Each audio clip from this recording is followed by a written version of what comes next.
Welcome to the 54th edition of Women's Wrestling Weekly, the show. I am Kyle Klingman along with Scott Beck. Scott, here's what I do know is that you were at the Bill Farrell Memorial International over the weekend, and two people took us up on the Scott Beck sighting with selfies. It was Randy Leydecker and Justin Hawk. The official winner is Randy Leydecker. I have something in my head for a special prize that I'm going to give him. I have to see if I can come through. But because Justin Hawk went to work and got pictures with you, your family, I'm going to find something to give him. So I'm proud of these two listeners for seeking Scott Beck out and making the magic happen. Promise you, it wasn't like there was a mad rush, but a couple of people did. Well, and I noticed over the loudspeaker they were saying Leydecker, and I laugh every time because we know it's Leydecker. But it does go feed into how difficult names are, especially the Mongolian names that we will get into. But sometimes it's hard. We talk about these pronunciations. They're good wrestlers, but difficult. they're very good wrestlers. The names are very difficult. It's like, why bother? It's very challenging. In the mailbag, someone on YouTube had commented and asked, how do you get a women's college scholarship? My answer is I have no idea. They wanted to know what the criteria is, what it means, but I will go to work on that. I think that's an important topic to cover. I think it's important to address that because I don't know how you allocate that if you are D3. I know it's non-athletic scholarships. I don't know how D1, D2, NAI. I know a little bit from Ashley Flavin about that on how Life University allocates scholarships, but I'd like to dig in more, so we will find out more about that. But Scott, as it relates to you showing up to the Bill Farrell and being around people, being a parent, being invested with your daughter being there, I think it's an important topic on how you deal with someone who you know at a tournament. You see a lot of people that you know protecting that space of someone that's in competition mode. There's times where you want to talk to someone and you want to interact, but someone else is in that space of getting ready to compete. I don't know how you deal with it, but even last year at the World Team Trials, I avoided you like the plague because I didn't want to get in the way of the space of you getting ready to compete or Michaela getting ready to compete. So I go as extreme as possible. I'll read body language. There's actually one coach where I will absolutely leave this coach alone because I know they don't want any interaction whatsoever. I've just picked up on that. So I don't even make eye contact at times, but it's an art. It is an art, and everybody's different. But at the end of the day, people, for the day. So you can't nobody wants to just be, for the most part, completely isolated. You have to banter. But I think, a lot of the people just want the people that they know and are comfortable with around them. And other people are more easygoing. I think you just got to read the person. I mean, it doesn't bother me until like right before a match or if you're trying to go over strategy or something and somebody interrupts. But for the most part, it's really, you just get super focused like right before the match, really, because, and every athlete's different. Some athletes joke around, talk to people, and other ones just kind of like stare at a wall. It's, I think as the art is of a coach is to understand what each athlete needs and wants, and you kind of give them what they want, I think. And it's the same thing, I think, from coaches. Some coaches probably want zero interaction. Other ones, give a quick hi, but you got to like read the room kind of, and feel them out. But we've seen this in interviews where you'll get high-level wrestlers who are trying to get ready to compete. Take the U.S. Open, where all these kids are around and they may want autographs, they may want to interact, and they have to say, "I'm in the zone right now. I have to get ready just like you do." And so it's a balancing act. And even as fans that know some of these people, I know that happened with Randy and Everest one time at Women's Nationals, where they walked by and they just had to say, we got to get ready, and you can't take it personal. It's just all part of the process. Exactly. It's not. Because it really isn't personal because they don't care. Like the people getting ready don't care about the outside. It's not personal. They just care about what they're focusing on. Again, it's very different for different people. Normally, people want like their people around them, So it's a comfortable environment, and people they know, whether it's teammates, coaches, family, whatever. And Kennedy Blade said that earlier this year at the U.S. Open, where people were geeking out seeing her, and she had to tell people, come back and see me later, because she was getting in competition modes. And even being at this tournament, doing a million autographs saw some pictures, and I'm like, dang, like I feel like, oh, this is crazy because like we're at the same tournament, like.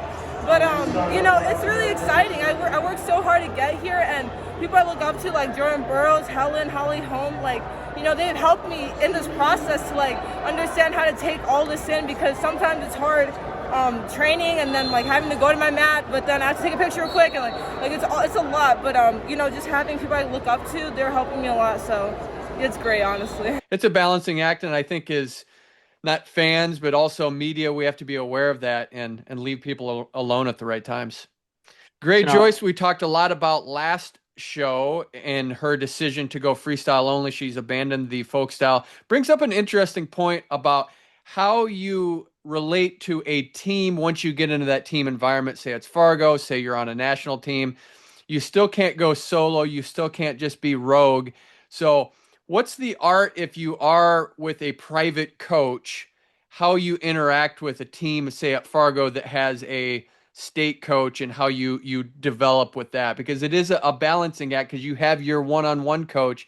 How do you use the one-on-one coach but still be part of the team and not look like you're separate from everyone else? That's a real balancing act, because sometimes people resent that you're with your own coach, and then the state coach might resent it. Ideally, you know, the first interaction between your coach and the state coach isn't happening at the competition. They've seen each other at practices and they understand and kind of have some communication. But sometimes people resent that.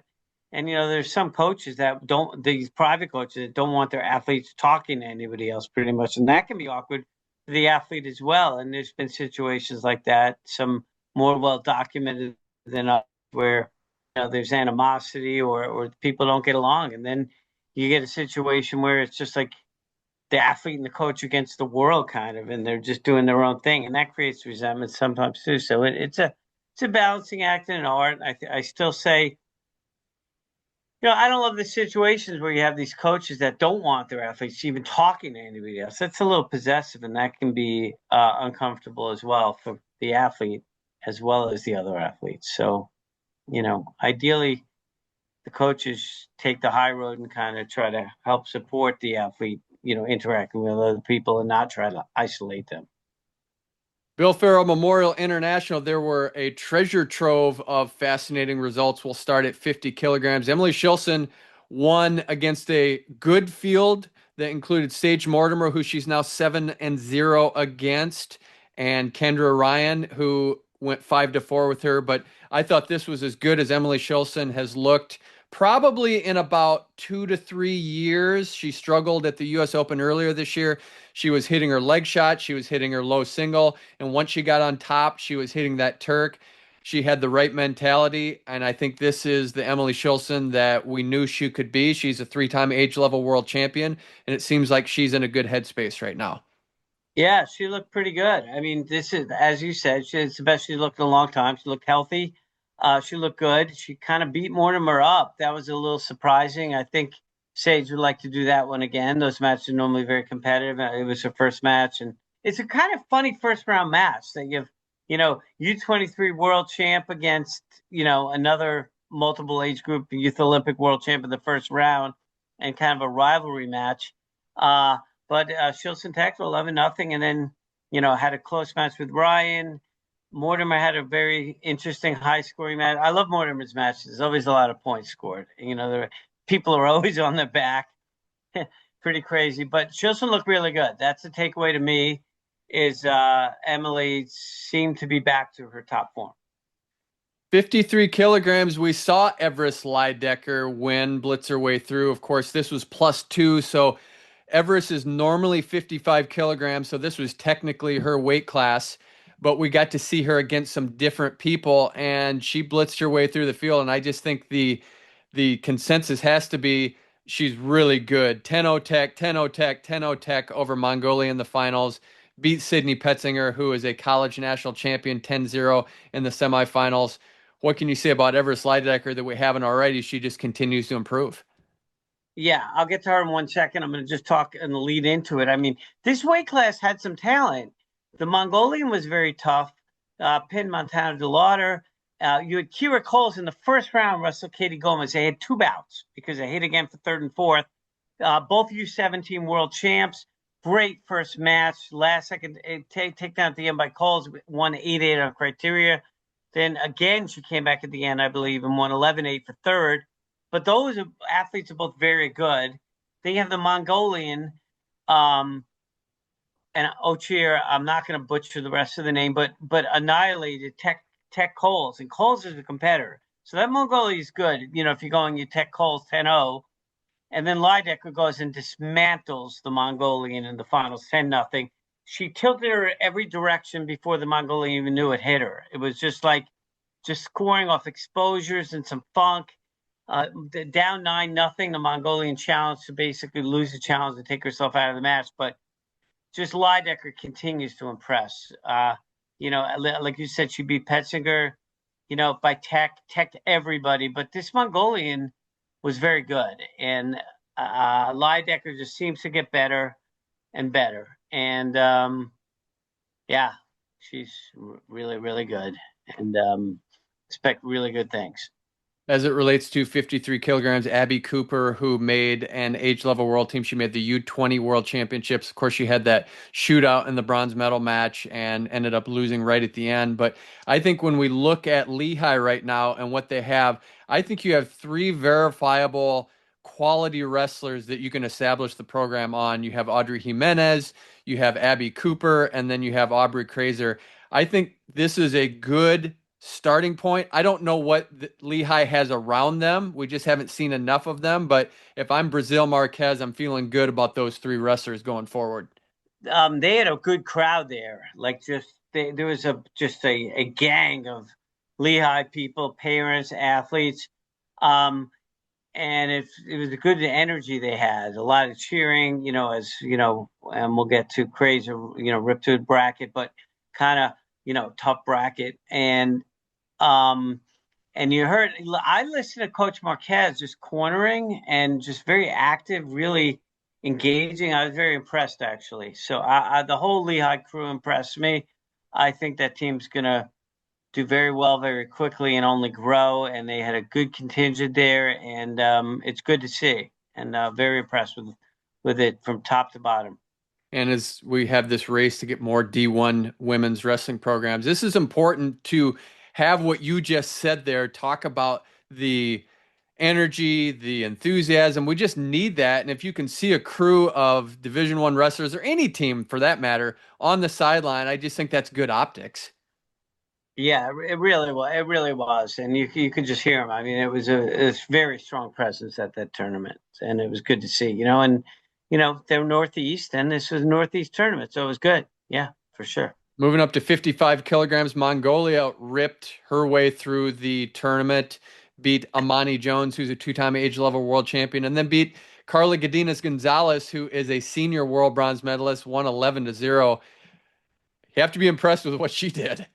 There was just a lot of crazy stuff in this weight because, Godinez dominated XMP. It was 8-0. She gave a late takedown with 8-2, but really just shut her down.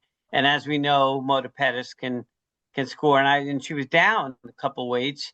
Then Mongolia dismantles Jones by tech, and then Mongolia techs Godinez 10-0, 11-0. I've never seen Godinez get beat like that. Like, she looked really good against XMP, and she is really good. She's senior world medalist, and then for third and fourth, Mota Pettis goes and techs Jones. Melissa Gallegos got hurt in a match it was against Amani Jones. It was a good match. And, she just got off a double ACL surgery. I believe this is her first competition back in a long time. And it was a scare where she was winning and then her knee, and she screamed. And knock on wood, it was just really a quadriceps strain, I think, and not the ACL. So she withdrew from the rest of the tournament. But it was good to see her back in action. And that was a good match before she got hurt. But back to the levels, it's... this Mongolian was good. Mongolia sent a good team. I'm not familiar with all the names. Like, we knew Suki at 62. We knew Tok at 59, the world medalist. Some of the names, I didn't know all of them, but they were all pretty good. And it's a brilliant formula where Mongolia sends a team to Bill Farrell. They compete, probably spend a couple of days in New York, and then they're going to go to Colorado Springs for a camp and wrestle the U.S. athletes. So I love that. But they had a good good showing. They were in a good support system. There's some family members, some little kids climbing around. So it was good to see. But as it goes with Amani Jones, she just signed with the Cowboy Regional Training Center. She's going to be an assistant coach with the Cowgirls Wrestling Club. So that's a big move as we talk about how you get more women in RTCs and get them in that space. I think this is a nice move. The connection there is she's from Georgia. Lee Roper is from Georgia as well, coached her when they were in Georgia together. So this is a nice move for women's wrestling. 57 kilograms. What a shootout in the finals. Amanda Martinez. I'll just say Mongolia again because I wouldn't know how to pronounce Kermlef or whatever you have to say. So Mongolia 18-15. But nice job by Martinez getting to the finals. But when you put up 33 points, you know that there's some action there.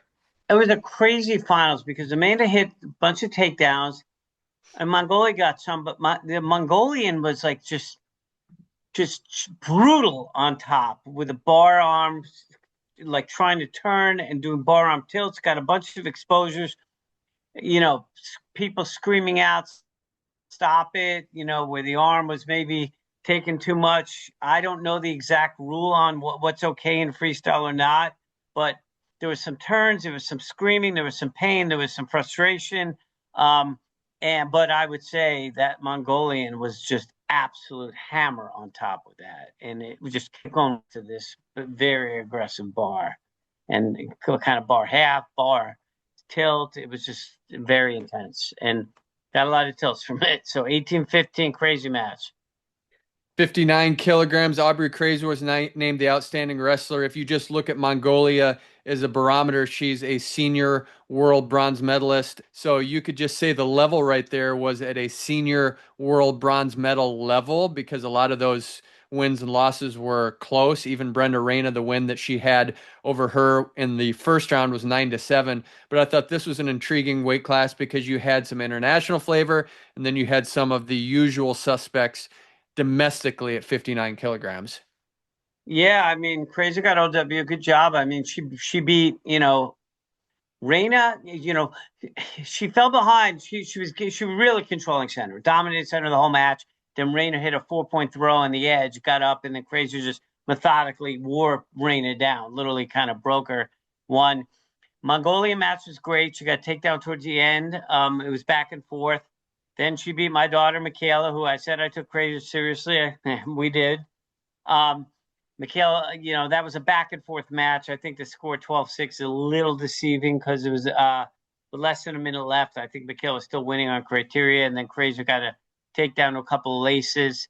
Then Michaela got a late takedown, but Krazer's tough. She's good, and she's young, aggressive. It was a good match. I think, it was Michaela's first competition in 6 months, not using that as an excuse, but you got to get used to it. But it was a tough weight class. Krazer deserves OW. I would have given it to either Krazer or Leydecker. I think Krazer got it because she had 3 really tough matches, with Reyna, Mongolia, and then Beck. So, yeah, good job by her. Now we're going to, hopefully we'll get to wrestle again soon. 62 kilograms. I think I can pronounce the champion here. Suki from Mongolia. I think this is easy enough. Yeah, go do the first name, Kyle. I'm not going to try that. I'm just going to go Suki. I have no clue how to say that. Just one thing, and I'd love is somebody that is familiar with this or not. So I think the first name is like Serenech Suki, but I don't know how you do it. Like, is it Serenech Suki, even though I'm butchering that name, or is it Suki Serenech? So I'm not really sure exactly how you say it in the order. Like some people, the Japanese, we say it backwards kind of. They would say Sasaki Yui as opposed to we would say Yui Sasaki. So I don't even know. But Suki was a hammer. She's a 2014 world champ, 15 world silver, 2024 world silver. That's a big gap, 9 years. But she is a very good thrower. And, it was a good match, on the other side of Savannah Cosme and Alera. Ultimately, Alera got a late fall, but that was a competitive match for a while. And then Alera was hanging in there with Suki for a while until she threw a couple times and pinned her. But Suki's really tough and just understands the sport of wrestling very well. I thought Cosman looked pretty good in the moments. Wrestled, a little tough. Eartham got a fall against her for third and fourth. So there was a pretty tough weight class. A bunch of good athletes in it. 65 kilograms, Mongolia again. I think the surprise for me was Nina Makem, who wrestled at Augsburg. She teched Anya Drury in the semifinals. Drury, of course, made Final X, was in the Senior World Team Trials Finals in 2024. Makem, I just thought she has made some gains for whatever reason in the last few months, but I thought she looked good making the finals. Unfortunately, I didn't see the Drury match. I missed it, so I'm gonna have to go back. But yeah, she looked pretty tough. Even in the final, she lost 8-3 to a good Mongolian, and she looked good. So yeah, that was a kind of a surprising result. But she's always been very tough. I mean, I remember when she took out in college out of nowhere. Pretty sure it was her. She took out Gracie Figueroa in a match. I think it was Makem. Um, I'm pretty sure. And it kind of came out of nowhere. So she's had some good wins in her life, and she's tough. She's very tough, So that was good to see. And again, though, another weight, won by Mongolia. Drury came back to take third, so she did a good job on the backside to recover. Mongolia again at 68, 8-0 winner over Solon Piercy. Then at 72 kilograms, it was Mongolia. Zorik, I may be saying it right, maybe not. Alexandria Ali was the finalist there. Actually had a nice win over Kaylin Albrecht in the semifinals. And then in the third place match, it was a rematch of the national team match won by Kaylin Albrecht. I don't know if you remember that last second step out with Skylar Grote. So she got this one 3-1 and got third place. So we were thinking that would be an interesting one, and it happened. Yeah, I mean, it was kind of, this bracket, like a lot of domestic, rivalry matches, with Grote against Joy Lewandowski, Skylar won 5-2, and then Albrecht won again. Yeah, that, so I guess the first one wasn't the fluke that we might have thought it was. 76 kilograms. Chang was your champion with Marlon Dede second. So that rounds out the weight classes. Your overall thoughts, you were on the ground. What were your final takeaways? Okay. My final takeaways are this. Number one, the youth movement is alive and well, which we always say, here, obviously, and familiar names, Leydecker and Krazer, they are legitimate, senior athletes. They can wrestle with anybody. Right. So I think neither of them are going to be taken lightly, and they're both really good. Good to see Shilson back to form. Good to see Katie Gomez wrestling again. She lost those two close matches to Coles from Canada, but she looked better, and she's, training again. So she's going to be a force to be reckoned with for sure. I just thank you, Mongolia. It was really nice to have a pretty much top to bottom team with a bunch of badasses. And I love watching Mongolia wrestle in the style they wrestle. They're very aggressive. They can wrestle from most positions. They like to throw. They're tactically good, and they understand the sport. And they were well represented. It was really nice to see that. And then the other one is Lehigh. Lehigh's here.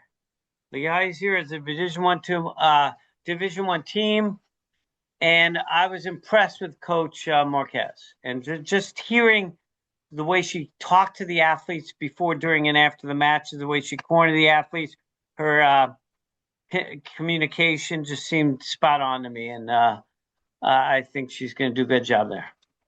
My final takeaway is we know Scott Beck is a star, and having him there made the tournament better. And I'm glad we got the selfies from Randy Leydecker and Justin Hawk. So I'm glad we had a chance to watch all weekend at the Bill Farrell Memorial International.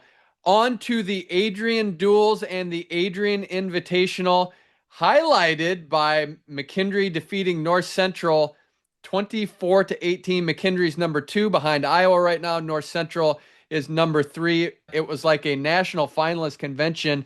Let's go through who the national finalists were. Maddie Avila, national champion. Gabby Tedesco at 110, national finalist. Kaylani Schufelt, national finalist at 110. Yu Sakamoto, U23 world champion and third place finisher earlier this year. Sarah Sterner, national finalist. Shelby Moore, national finalist. Yaylee Aycock, two-time national finalist. Haley Jaffe, national finalist. Bella Meir, national finalist. Alexis Gomez, NAIA national finalist. And we got some clarity a little bit on what McKendree is going to do. Heather Kroll was at 103. Tedesco, who was at 103 last year, is at 110. And Yu Sakamoto is at 117. And I would assume that Shelby Moore, who wrestled at 131, will move back down to 124. I would say presumably so that Cam Guerin, who would go for a fifth national championship, could move into that slot. You wouldn't want to move up to 138 and have Haley Jaffe there, who's a returning national finalist.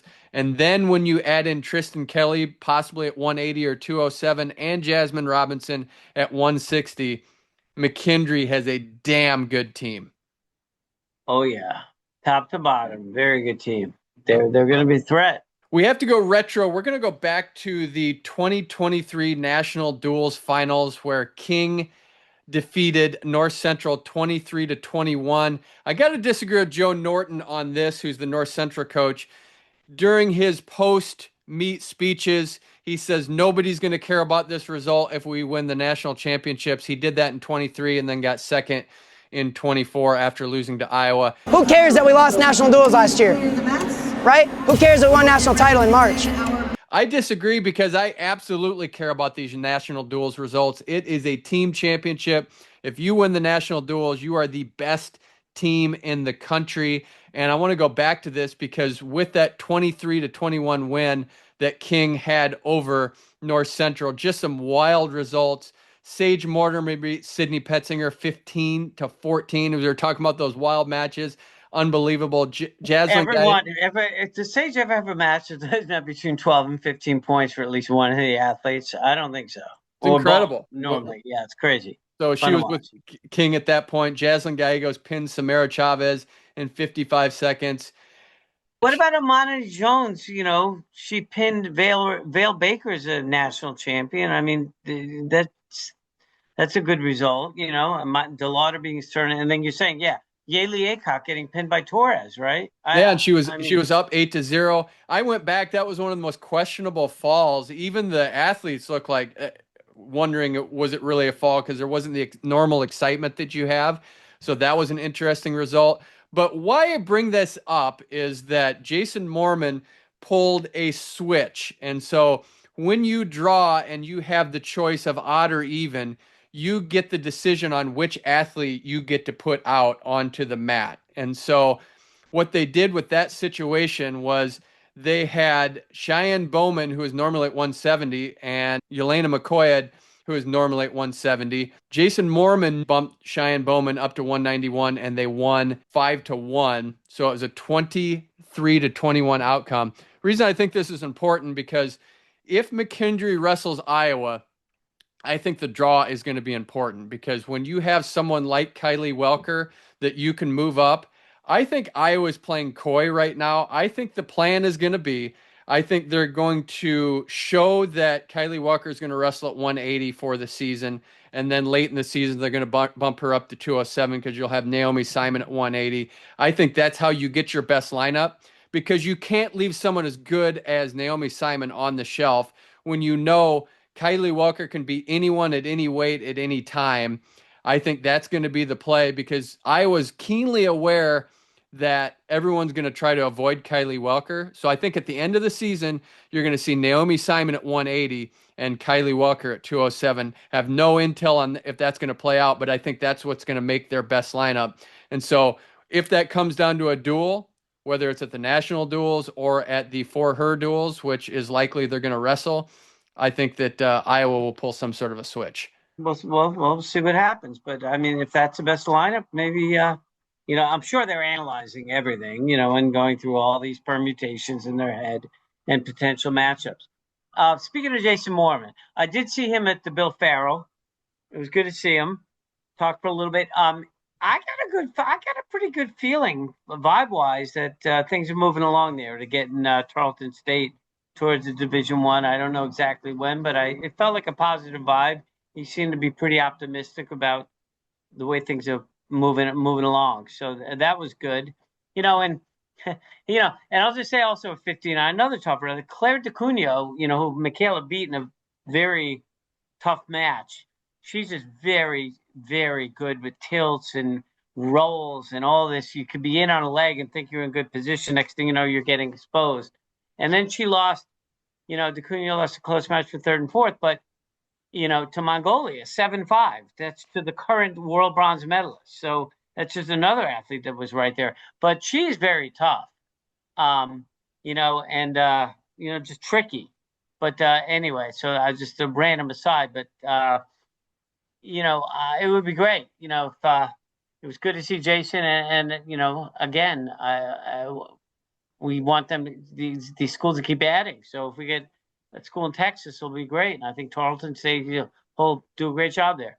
And Claire DeCunio will be at North Central, so that will bolster Joe Norton's lineup. So there's a lot of things at play here. We don't know full lineups, but early season test for McKendree and North Central won by McKendree, and both will be adding personnel as the season goes along, as will Iowa. They won't have Kylie and Kennedy in every single situation every single time because they do have the depth. But when you look at what's happening right now, Iowa had to send two of their best wrestlers to Waldorf, their number 2 and 3, Rhianne Murphy and Sterling Diaz, who placed third and fourth at the national championships. They go to the Waldorf Open because right now Val Solorio has that spot at 103 pounds, so that shows their depth. But this shows the depth of women's wrestling right now.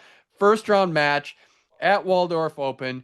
You have two former U17 world teamers battling off in the first round. You have Rhianne Murphy. You have Erica Pastoriza. It was won by Rhianne Murphy by tech. Pastoriza she's the cadet world champ, right? Cadet world champ. And now she's at Iowa Central. So you have a junior college age level world champion, and then you have Rhianne Murphy who made an age level world team. It just shows where we are as a sport. It's a lot of fun.